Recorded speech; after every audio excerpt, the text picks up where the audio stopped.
नमस्कार मंडळी, स्वागत आहे तुमचं आमच्या चॅनलमध्ये। आवाज महामुंबईचा, शोध बातमीचा, कौल मनाचा। चला तर मग आमचे चॅनल लाईक करा, शेअर करा आणि सबस्क्राइब करा। धन्यवाद।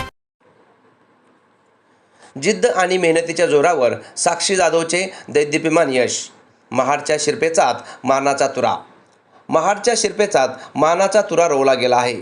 जिद्द आणि मेहनतीच्या जोरावर महाडच्या साक्षी अनुजा आदेश जाधव हिने MPSC परीक्षेत दैदिप्यमान यश संपादन केले आहे। तिच्या यशानंतर संपूर्ण महाड शहरात आनंदाचे वातावरण असून तिच्या राहत्या घरापासून ते ऐतिहासिक चौदार तळ्यापर्यंत तिची भव्य मिरवणूक काढण्यात आली आहे। साक्षी जाधवची MPSC कंबाईन 2024च्या माध्यमातून स्टेट टॅक्स इन्स्पेक्टर STI आणि पोलीस उपनिरीक्षक PSI अशा 2 महत्त्वाच्या पदांसाठी निवड झाली आहे। विशेष म्हणजे PSI पदाच्या निवडीमध्ये संपूर्ण महाराष्ट्रामध्ये SC फिमेल प्रवर्गातून साक्षी जाधवने पहिला क्रमांक पटकावला आहे। कामोठे येथे इंजिनिअरिंग पूर्ण केल्यानंतर साक्षीने स्पर्धा परीक्षेचा मार्ग निवडला। रांजणगाव येथील अकादमीमध्ये प्रत्यक्ष आणि ऑनलाईन माध्यमातून अभ्यास करून तिने हे यश मिळवले। हे सर्व यश आपल्या कुटुंबाच्या भक्कम पाठिंब्यामुळे आणि सहकार्यामुळेच शक्य झाल्याची भावना साक्षीने यावेळी व्यक्त केली। यावेळी बोलताना साक्षीने कोकणातील तरुण तरुणींना एक महत्त्वाचे आवाहन केले आहे। कोकणातील युवकांनी जास्तीत जास्त संख्येने स्पर्धा परीक्षेकडे वळावे आणि प्रशासकीय सेवेत आपला ठसा उमटवावा असा मोलाचा सल्ला तिने यावेळी दिला आहे। आवाज महामुंबईचा चॅनलसाठी विजय गायकर, महाड। माझं नाव साक्षी अनुजा आदेश जाधव। माझं बायोमेडिकल इंजिनिअरिंग झालंय MGM college of engineering and technology कामोठेमधून।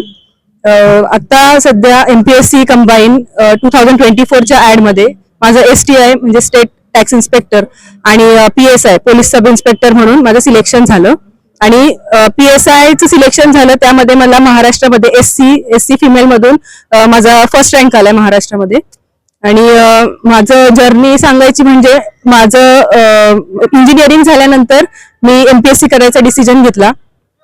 त्यानंतर मी एक अकॅडमी आहे महागणपती करिअर अकॅडमी रांजणगावला, तिथे अभ्यास केला आणि ऑनलाईन क्लासेस म्हणजे रयत प्रबोधिनी क्लासेस मी जॉईन केले होते। आणि माझे आयडल म्हणजे उमेश कुदळे सर, रयत प्रबोधिनीचे फाउंडर आहेत ते।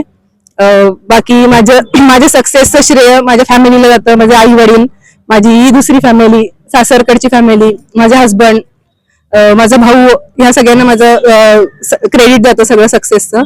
आणि मुलांनी शक्यतो कोकणातले मुलं ह्या स्पर्धा परीक्षेकडे वळत नाहीत, पण मी आवर्जून सांगेन की ह्या क्षेत्राकडे वळा आणि जिद्द चिकाटी ठेवून करा, परिश्रम करा, कन्सिस्टन्सी ठेवा, नक्कीच श्रेय नक्कीच तुम्हाला सक्सेस ह्यात मिळू शकेल।